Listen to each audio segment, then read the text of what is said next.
It's the heat wave in Europe again. Heat wave. Yeah, heat Hitting wave. the waves. And it's very hot. Yeah. And the lights are very bright, which is why we need to put on sunglasses. Yeah.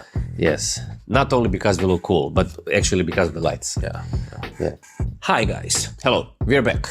Because we got contacted by Lego again. Yeah. As you probably know, we made a video for Lego last year, and apparently they were very satisfied because they reached to us again to do another video. Couldn't find any other guys. That's always an option, yeah. So this time for this video there was a special occasion, and the occasion is Fast and Furious are celebrating 25 years of existence. Yes. And we're celebrating the first movie. Yeah. And because of that, they wanted to create 2 special videos. Yeah, they wanted us to recreate the 2 famous scenes from the first movie. The one is the Train scene with Charger and the Supra. Yes.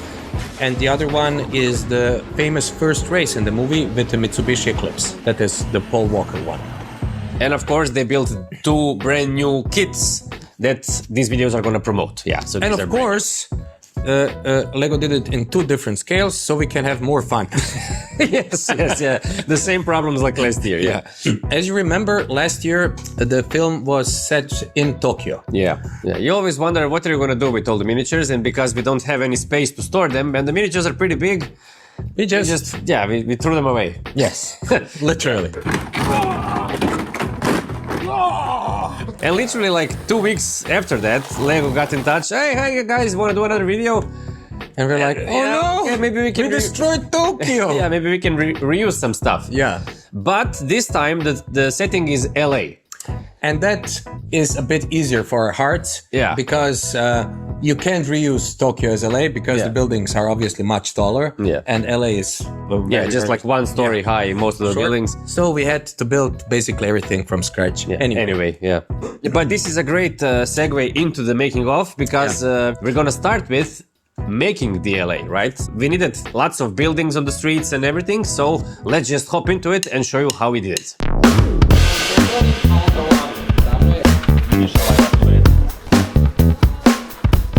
We have 10 buildings on the streets of LA that we are recreating, and every building was made from plywood.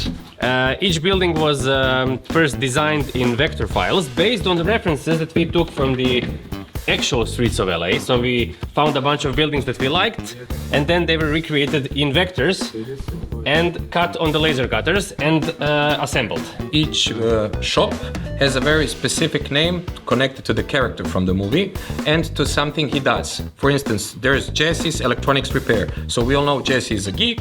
He's very good with computers, so he's electronics repair. Letty has tattoos, so the logic was we have Letty's ink shop, right? Yeah. In the original movie, Dom actually has a restaurant, so we just put Dom's Grill, which is connected. Yeah, so each one of course is designed in different colors, and we have different logos and stuff like that. Everything is custom, and now I'm gluing them to the buildings. Glue-ups are always very stressful.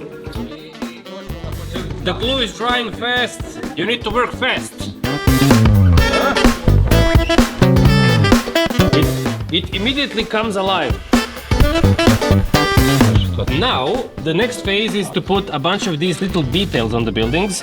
We 3D printed a bunch of these cameras that are gonna go on the corners, like this, and we have mailboxes and stuff like that. So every building is gonna get detailed with these things, which is gonna make it even more realistic, and then we're gonna weather them a little bit, put some rain streaks, stuff like that, and basically the buildings will be done. Certain jobs call for professionals. When it comes to windows and gluing them to the surface, there's no one better than Giulio. In my opinion, Dino is using way too much glue, and it just drips all over the windows and everything. I'll give you a 20-year warranty on those windows with that kind of quality. You can see there's glue on the edges of every window, and it's not really tidy, but he says that it gives them character. Yeah. People fry a lot of food and everything spills over on the windows. Yeah. And it's because of fried food. So every building needs to go through many different hands. Some design and build them, then somebody else painted them, and another person glued a bunch of details on them and weathered them. It's a couple of weeks of work for about 10 different buildings. There was another famous location from the Fast and the Furious movies that we had to recreate, and that's Dom's house. That's Vin Diesel's character. We only have one shot where you see Dom's car, Charger, driving out of his yard and reveal his house. And we had to build everything for one shot. It's probably going to be like 3 seconds long. Yeah. We had to build a couple of houses. But anyway, we need to build the whole yard and everything. One house less. We have one house less. So obviously we need to turn this into the concrete wall, and we have to do the whole yard here with the grass and everything, plants, all that kind of stuff. There's this neighbor's house behind. You see this house behind, which we obviously do not have. There's One nothing there. here. Yeah. So you see, Maybe we can do it as a CGI extension because we have a screen behind, and maybe that will work. But we need to test it, of course. yeah, the screen always helps. There's a lot of unknown things. So this is the base for the Vin Diesel's house. This is going to be his front lawn, and we made it from 2 layers of extruded polystyrene. The problem is there's a seam here, so we need to cover it up. So I'm using the ancient technique of paper mache to cover it up, to stiffen it up, and then it's going to be much easier to put some rock texture on it and paint it. The roller is giving me 1,000 little bubbles, so I just blow on them to pop them. I also have a cold. As you can hear probably in my voice, my nose is full of mucus. Yeah, Dino has a throat inflammation, Suki is feeling weak, everybody's weak today, except Miran. He's the strongest one.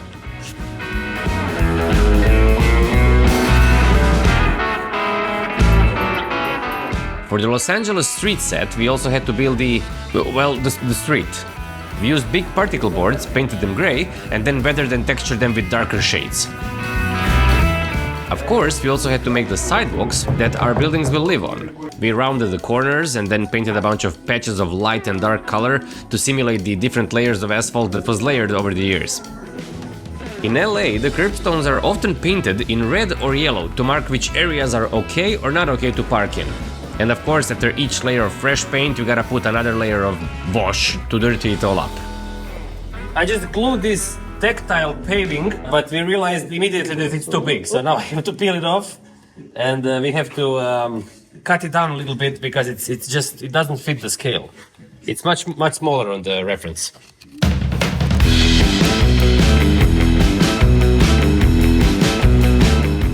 Much better. We also applied a bunch of these little tufts of grass in the cracks between the concrete, wherever it made sense or looked good, and it gave a lot of realism to the sidewalks. We'll have a couple of street lights and a traffic light on the sidewalk. So now I have to cut the grooves with the saw beneath the sidewalk so that we can put the LED wires underneath, right? Always wear your mask. This is very unglamorous part of the miniature building, but somebody needs to do it. After routing all the channels, he now needs to put all the wires inside, and you can very easily burn yourself on the hot glue gun. Yes, it's very dangerous also. Yes, that's why I go first. Yeah. The LA street we are recreating has a bunch of these utility poles. So we made them from wooden dowels and 3D printed parts, which were then glued on the dowel. Of course, they also got the proper detailing treatment. We tried to make them as realistic as possible with these tiny, flyers and posters and everything, which is very cute. And now we'll try to install them on the sidewalk. Let's see how it works.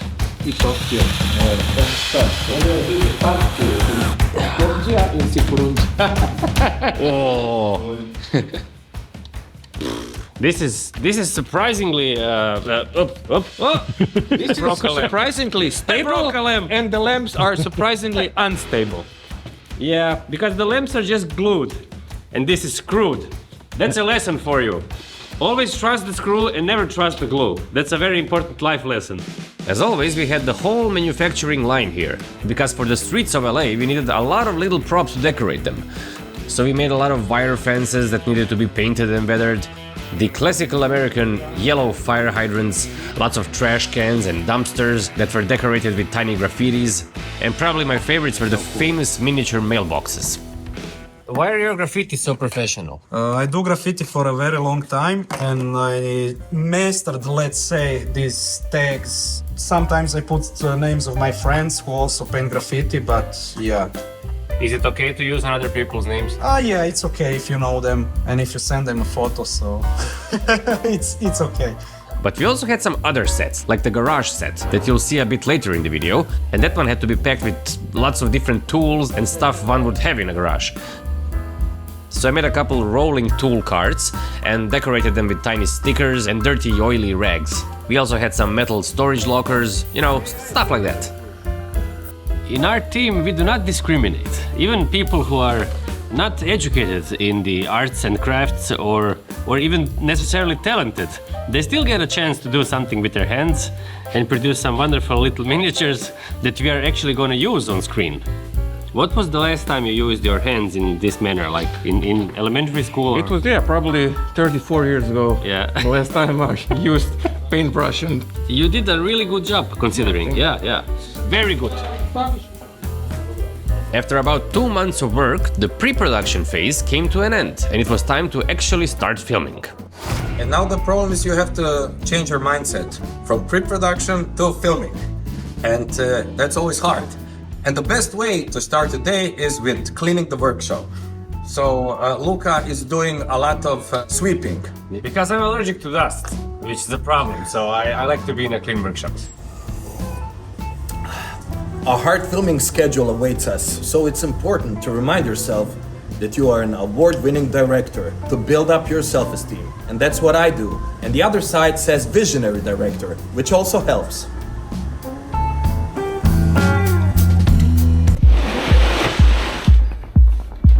Our old friend has returned, Mr. Robot. We soon discovered that Mr. Robot weighs a hefty 400 kilograms, or for our imperial friends, nearly 900 pounds. So we had to enlist the help of a friendly neighborhood forklift driver. This time we also had another very big upgrade to our setup. A team of guys came from a rental company and swiftly started assembling this mysterious technological marvel. But what is it? Finally, our dream is becoming a reality. We're getting our own version of the Mandalorian setup. Yeah, usually we only used computer monitors or TVs, which were always too small. So this time we rented the proper LED screen and we are very excited to test it. And since this time we'll need a lot of day shots with big blue sky in the background, we decided renting a big screen like this one is the only way we can shoot it. So the screen is set up finally, but we're not going to use it today. The first thing we're filming is the garage set. And we're filming the interior. The interior of the garage set. So the guys are setting up the pellets and then we're going to build the set. These are the walls of the garage that I built just from cardboard, and then I glued the strips of balsa wood to make it look like wood, right? So now we just gotta put them together.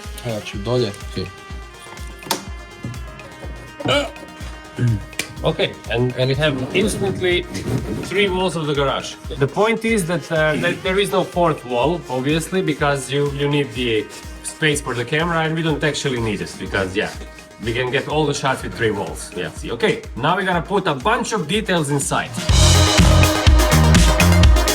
So we have a bunch of beautiful stuff like gas canisters and I don't know, suitcases, little chairs, of course, you know, a bunch of stuff that are very hard to build, but you can easily buy them just for a couple of euros. And now it's the best time ever because decorating the little set is very fun. So let's see what we can do.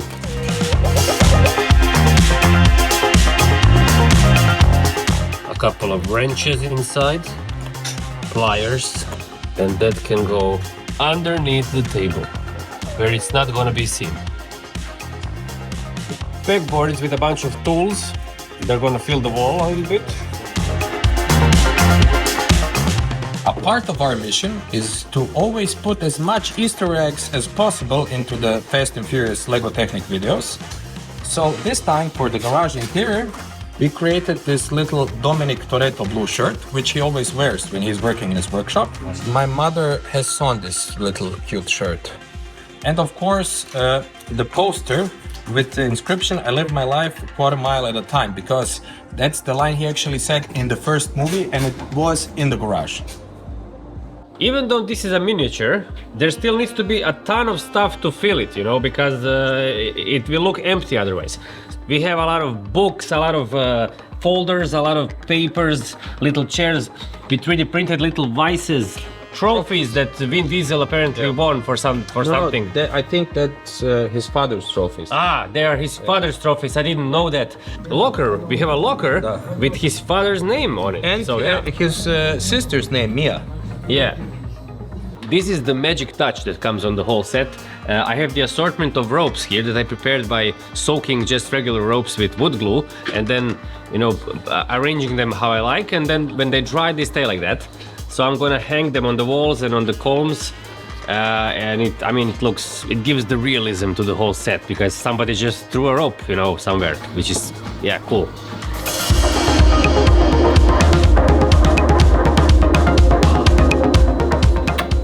So for today we planned for 5 shots, all extreme close-ups of the car, and the point is somebody is opening the garage door and the light falls on the beautiful details of the car. The floor of the set is too clean, right? So I just went out and I took a little dirt from the road, so now I'm gonna sprinkle it around to make these tiny imperfections and to make it look much better. Quick interventions. Oily rag. This is the first shot, and we're slowly pulling out and revealing the Dodge Charger. When we open the gates of the garage, we can see outside, and outside we don't have anything. So we're trying out the monitor for the first time. I'm doing the 3D house in the computer and trying to align it with the camera, with the perspective. So far it looks very bad, but we're gonna crack it. The solution is to add a lot of blur and a lot of light to make it really white so you don't necessarily see the shape of the house. So naturally the roof has a lot of cracks, so the sun is coming through the roof, and the color is orange, as you can see. This is the first shot. We can do it. Camera rolling. Akcja! Sorry again. We failed, but okay. Take 2.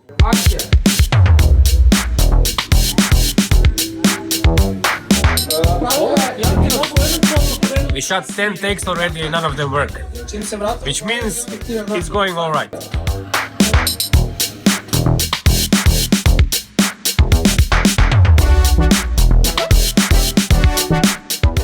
We are now filming the wide shot of the garage. It's the same one from the movie. And we're trying to get it as close as possible to the original shot.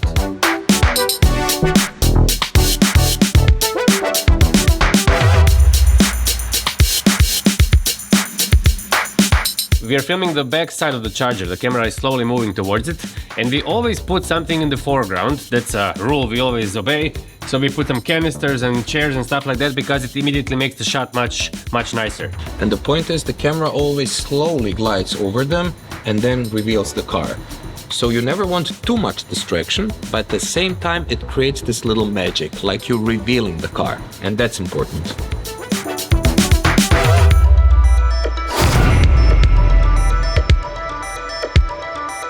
We are now setting up our second setup, which is this scene of the Charger exiting the garage, and then the camera will move out and reveal the wide shot of the whole building and everything, right? Originally, we planned only to do the wide shot of the garage, right? But Universal and Lego asked us to show Dom's house, which is very prominent in all Fast and Furious movies. Yeah. So we thought about doing it like a matte painting. We thought it's easier, but then Luca said, I am the master builder. I just built the whole house. Yeah. And now we have the whole house, and it seems pretty cool. I only built the main structure of the house from thin MDF sheets. Then we gave it to our model builder Miran, who finished it by patiently gluing all the cladding on the side of the house. He used 1mm cardboard for the cladding, and he also built the front porch and painted the whole house. He also built the neighbor's house that we were talking about before, and also the one to the left. There was a lot of buildings here just for this shot. And now our job is to detail everything, put little grass, you know, a little bit of sand in the corners, a lot of plants and bushes and shrubbery. I'm very happy about this set. And it feels like a great piece of movie history sitting here in front of Dom's house. Yeah, sitting with my butt on Dom's driveway. Yeah. You know, like important characters like Jesse from the first movie died here. They shot him here on the same place where you're sitting. Okay, I'll get up. We bought a bunch of these fake plants. Of course, they're made from plastic, but we have different sizes, you know, like cypress thingies and flowers and stuff like that. And then I carefully planted them around. We first put a little bit of turf. This is like a very soft sponge that mimics the grass. And then we put these bigger things around, you know, bushes and stuff like that. But to make things the most realistic, you need a bunch of weeds, because weeds grow from the cracks in the pavement, in the concrete, right? So when you put a little bit of these weeds around, that's the best thing. That gives it, you know, realism. Because nature always finds a way.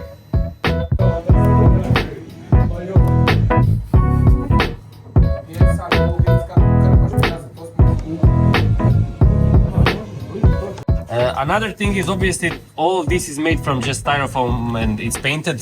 So the connections of you know, road and wall, you can always see a little bit of gaps and stuff like that. So we have sand and we just sprinkled a bunch of sand at the corners to just close the gaps and to make everything again realistic, because dirt would accumulate in the corners. Yeah, so.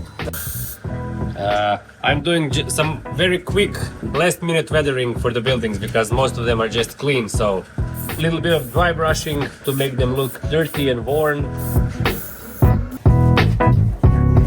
The scene we are filming is the car exiting the garage. So we have to pull it again with the string. That's our usual technique to use because it's the simplest one and it works well. So it's connected to the front of the car, and then I sit there and pull the car. Another guy is catching it, another guy is operating the camera. Everybody has to be coordinated, and we have to do 20 takes as always until one works and it's magic time. Yeah, so let's see how it works.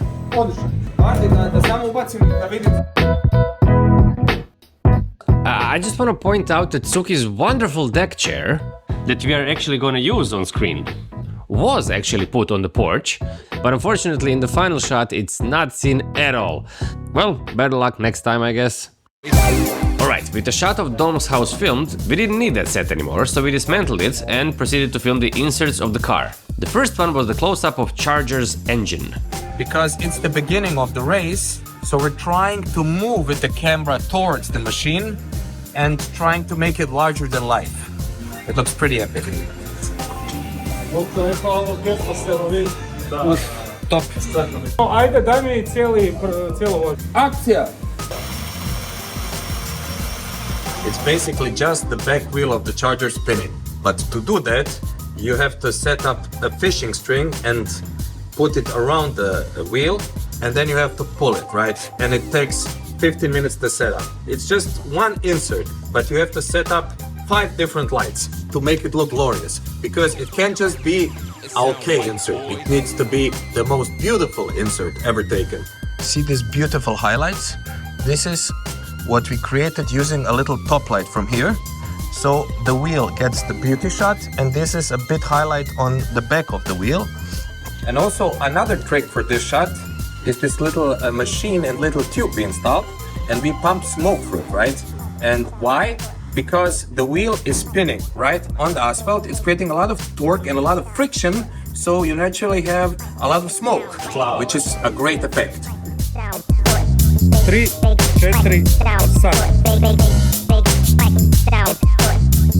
So while the guys were filming the insert shots, I started assembling the road because it was time for the race between the Charger and the Supra. Ross is currently setting up the second top light, which is going to give a nice overhead fill to the cars, and our main light source is going to be that unit in the corner. It's going to be used to emulate the sun rays. So far we just set up this little part of the street. This is actually a shipyard, so there's not a lot of houses. There's just, like, you know, fences and maybe shipping containers, stuff like that, right? And we also have these green things that appear in the movie, and we didn't know what that was, right? So we googled it, and the only thing that Google said is that it's probably just to Protect palm trees. protect little trees, maybe, yeah, which might be true, but we're not sure. Our guess was different. Our guess is the art department built them. To make the scene more interesting or something, yeah? Yeah. So I don't know. If you know what it is, write it in the comments. Yeah. Of course, to make the street a bit more interesting, we have these tiny electric boxes and trash bins and stuff like that, which we just move from shot to shot to make the shots interesting. We are again filming with the DZO probe lenses, so we are always between 18 and 28 millimeters wide, right? Because we come close to the car and then it looks epic, right? But there's a problem with that. Because a wide angle lens makes a wide angle. Yeah, And you then can see the there's whole room. a huge hole if you don't have a huge monitor like this. So this is basically the main reason why we acquired such an LED screen, because we need a huge background and it's also reflecting light back on the set, which makes it more real and natural. Yeah. Let me show you how we actually use the digital screen. We set up the camera and we need to be able to extend the miniature set into the distance, right? Because we only have a limited part built. So I recreated the whole thing in 3D. I took photos of the buildings that we built and all the other miniature parts like the trees and stuff like that. And I recreated them in Blender in 3D. So when we set up the camera, we find the angle that we like. I can easily just move the digital camera and extend the miniature set into the distance, right? I can also change the light, I can change the sun position and everything in real time. Usually, of course, it's done in Unreal Engine. Nowadays, that's the most popular thing. I still didn't learn how to use Unreal Engine, so I'm using Blender again, but it works really fine for us. Using AI. He's using AI. It's not AI, it's just 3D, it's CGI. When we set it up properly and when you look at the final shot, you literally can't see where the miniature ends and when the digital extension begins. It's seamless, so it's perfect. Just like last time, we have the same problem with the scale, because the cars are obviously different scales. Supra is much smaller than the Charger.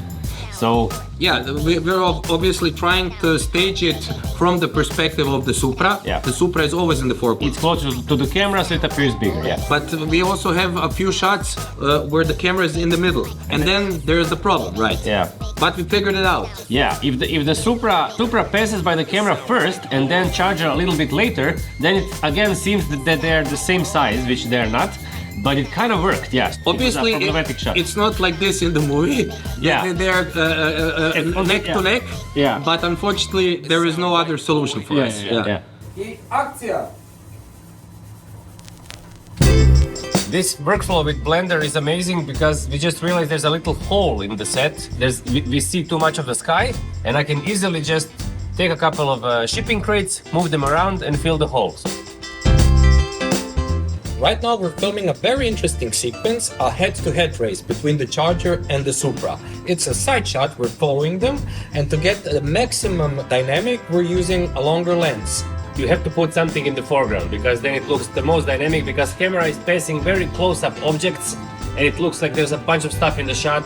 I mean, if you look from the side, it doesn't make any sense. You just put a bunch of trash cans and telephones and stuff like that, but through the camera, of course, it looks very good. Because it's very close to the lens and it's unsharp.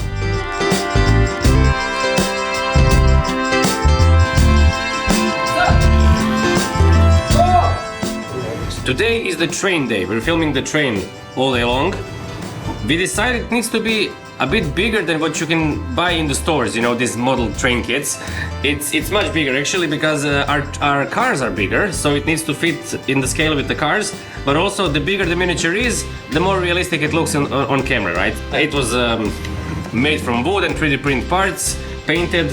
There's gonna be a separate video about it, probably. It took me about 2 weeks to build it because it's a pretty complicated model. You have the whole locomotive, of course, which has many different parts. And then we have 2 wagons in the back. And each wagon is transporting some planks, some wooden cargo. That's how it is in the movie. So we replicated that as well. And I had to, you know, make all these tiny planks and saw them by hand. So it was a long process, but it looks pretty cool. It looks realistic. We have cool shots of the cars racing each other, and at the same time we have really cool angles of the train coming towards the camera from the side. We're filming through different obstacles, making the train scene moving really fast.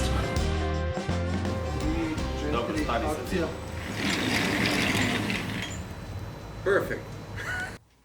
Of course, for every shot, almost every shot in the whole video, we are using the robot again, just like last year, which is amazing because it enables us these complicated moves which we couldn't do by hand or on a tripod. So this is amazing to have the robot again. And for many shots, we are again using Desio probe lenses, extract probe lenses, which are great because we can, you know, get very close to the road because they have the 90-degree angle to shoot with, and we can get very fine, low, wide angles.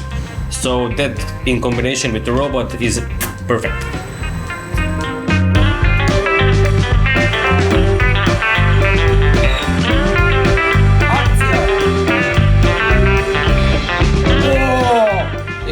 100% great. We are setting up the exciting shot of the railroad tracks. The camera is gonna go very near the tracks and just travel forward, so it's a POV shot of the train. And we are currently setting up the tracks, and beneath them we will put these wooden boards that I forgot the name of, but I'll write it in the corner so we can learn it once and for all. Railway tracks usually have the gravel in between. It's like a ballast that makes everything sturdy, I guess, I don't know. So we have kitty litter, and we'll put a little bit of kitty litter and then sand around it. Dino is avoiding physical work by thinking again. We then planted the bushes and tufts of grass in the sand and decorated the environment with wire fences. We needed to film the POV shots of the train and a couple of shots of the train passing the camera. Akcja! We just pushed the train by hand, and the shots turned out really nicely. We were pretty impressed with the realism we managed to achieve.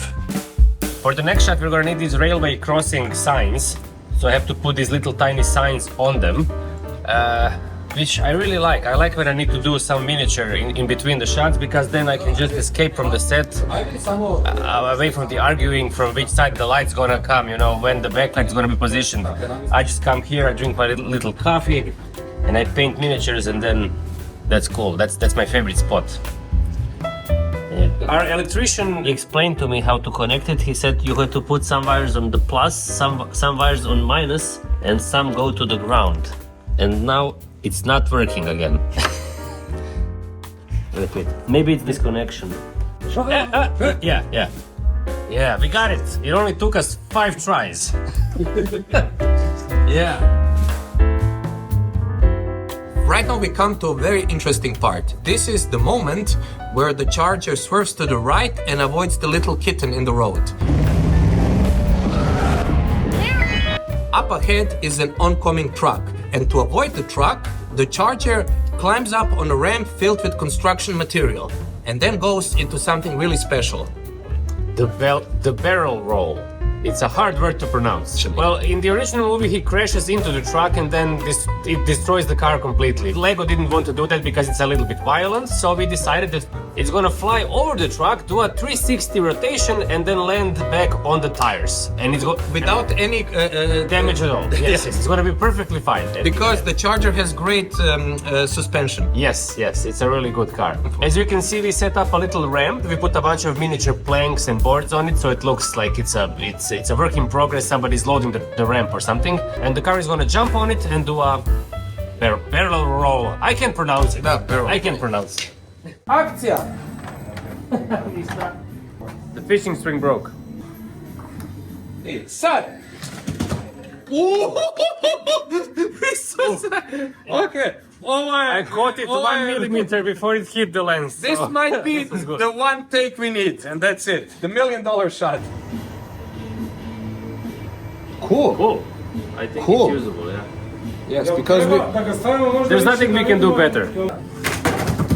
This is a sketchy shot because the car can easily end up in the lens, so you need to be very careful. And although it are Lego Technic toy cars, it still feels exciting like we're doing it with real cars. Each time my blood pressure rises. Akcja!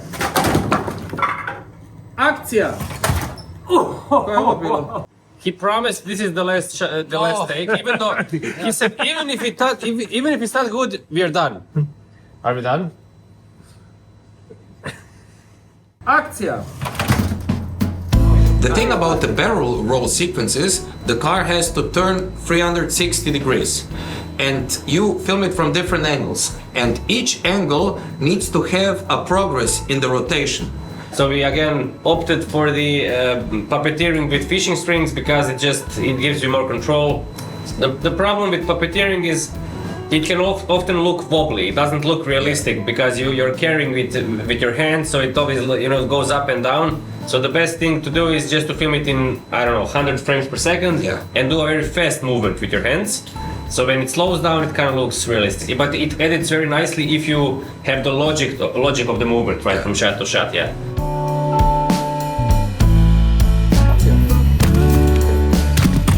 Akcja!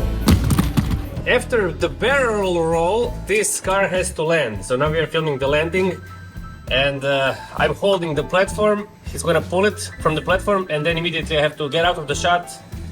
And I don't know. I hope it's gonna be okay. Akcja! Akcja!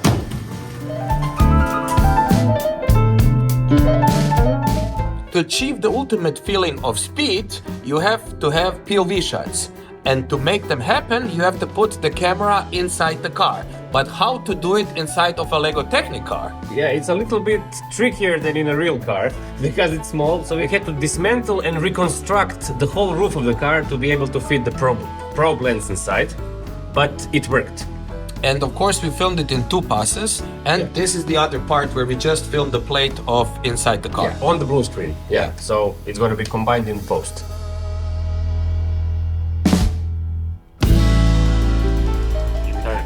Yesterday we finished the first video, so today is the first official day of video 2.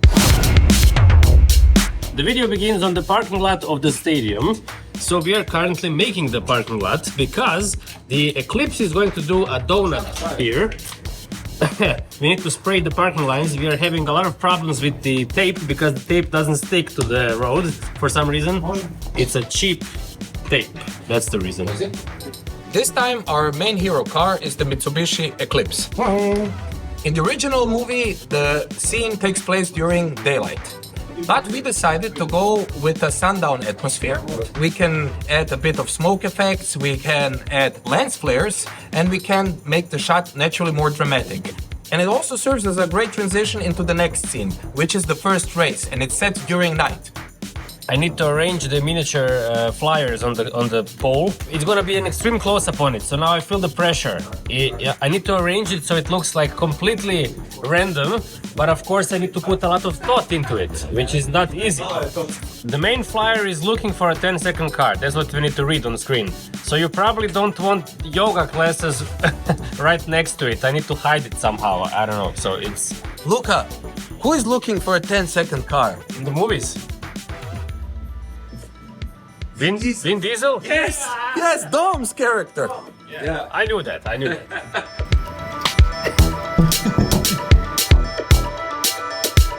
Okay, so we set up the telephone pole, I put some flyers, and now Luca is going to do the finishing touch by writing a little bit of graffiti and little tiny lettering.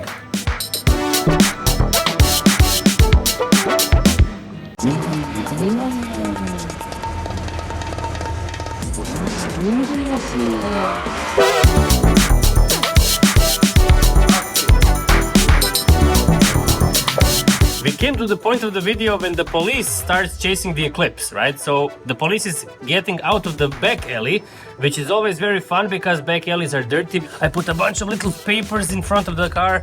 Of course, since Lego cars are the heroes of this whole film, the other cars that are racing with them cannot be store-bought. We can't buy cars from some other company. So we had to manufacture all the other cars. For example, this police car, we designed it in 3D, 3D printed it, then hand painted it, of course, and the lights were programmed to blink like on the actual police cars. So this whole car is basically completely manufactured from scratch. So this is the next shot from the back alley chase. The cars are gonna drive through this narrow corridor, trash bags all around, some crates with bottles, you know, stuff like that. So it looks like a really nice and dirty 80s movies back alley. Trash is always fun, right? When you need to do something clean, that's not fun. For the racing part, we had orange and green for colors. And now we changed them to blue and white. And you always have a back alley in blue and white, especially in the 80s. Since the police is chasing the Eclipse, we just connected them with the fishing string. So when Ross just pulls the Eclipse, automatically the police car is gonna follow. Akcja!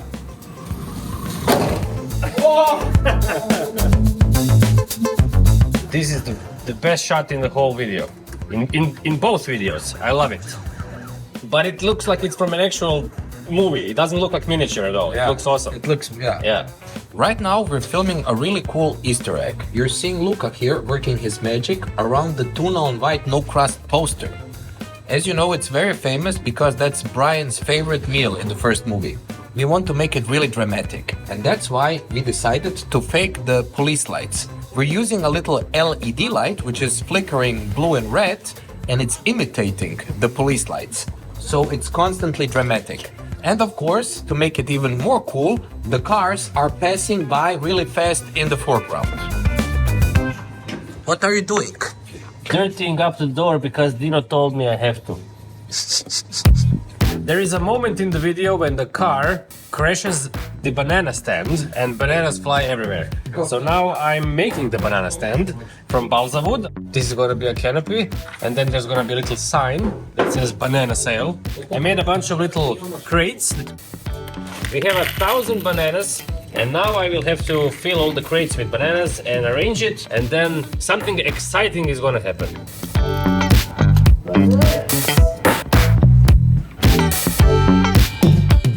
Akcija! 3, 4, akcija! Cleanup time. As always, we had to do lots and lots of takes, and for each one I had to clean up all the bananas over and over again. Now we were filming one insert shot of the bananas in slow motion, right? Tino holds the car and he pulls it out. And at the same time, I have to throw this little crate full of bananas in front of the lens, right? And we did, I don't know, 7, 8, 9 takes, and they were all right, but nothing, magical happens. And then on the last take, this little banana sale sign kind of started flipping towards the lens. It was a magical Michael Bay moment. Yeah. It's a Dutch angle. The backlight is very strong. It's a really cool artsy-fartsy shot. We're filming the final shot of the police car hitting the banana stand. It's an epic shot, right? It's gonna be a crescendo of this whole sequence. And we're gonna flip the car upside down. It's gonna be cool. Yes. My job is to set up the background. The first thing obviously is to align the shot with the camera. So I'm just moving my CGI camera around until I get the... As you can see, they're putting the car in front of the camera, so I don't know what I'm doing. So now I have to go argue with them. And the final thing is I can just put a couple of digital CGI lamps and light the buildings. They're constantly putting the car in front of the camera, so I can't work like this. I can't work like this. Akcja!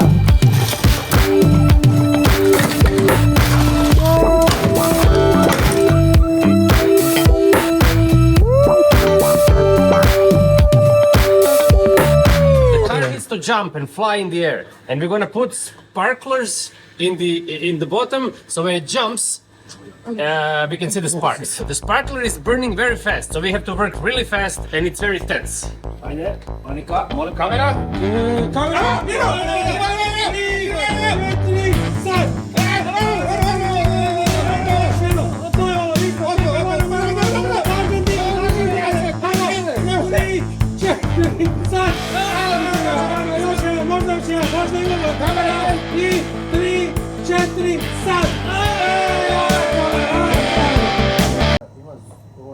The problem with this shot is that we have 4 cars and they need to start in a sequence, right? First the one that's furthest away from the camera, and then the next one, and then the eclipse. And we need to push them in literally half a second, very precisely. And getting all that coordinated is practically impossible. But you also have to pump in smoke to make it more exciting, and then you miss the timing on that one, that messes up the whole thing, and everybody gets nervous, and after take 20, we just want to go home. Yeah. We're filming the last shot, and it's the eclipse rising in slow motion into the sky. And behind it, a huge explosion. So we had the idea to do it in camera by using the old deodorant and the lighter trick. But it didn't really work. The problem is the fire melted the fishing string. Well, I guess explosions are things you probably have to add in post. We are filming the shot of the exhaust and fire coming out of the exhaust. We set up this little dedo light, highlighting only the exhaust, mimicking the glow of the flames. And I'm gonna just do something like this with my fingers to make it look like the flame is bursting out, and then we're gonna film the flame separately and then connect it in post. Okay, let's do it.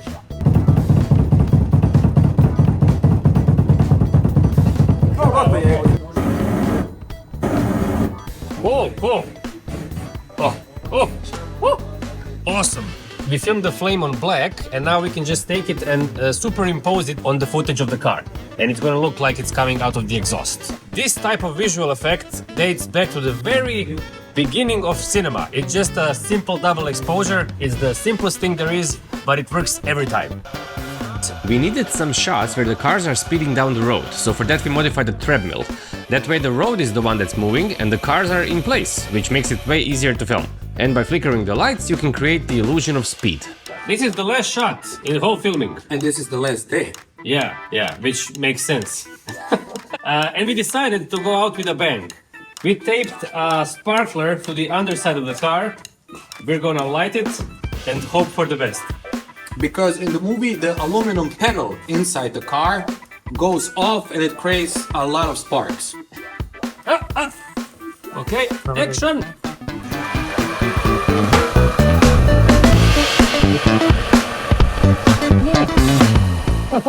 Brutal! Wow! Wow! The shot was perfect, it looked awesome, but then of course we realized that the camera didn't record it because of some issue. So now we gotta go again.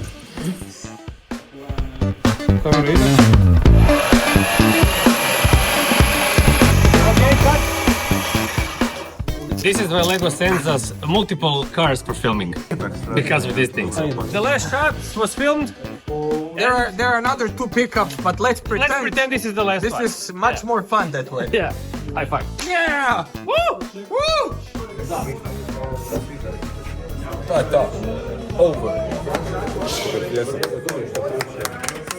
And so we came to the end of the filming.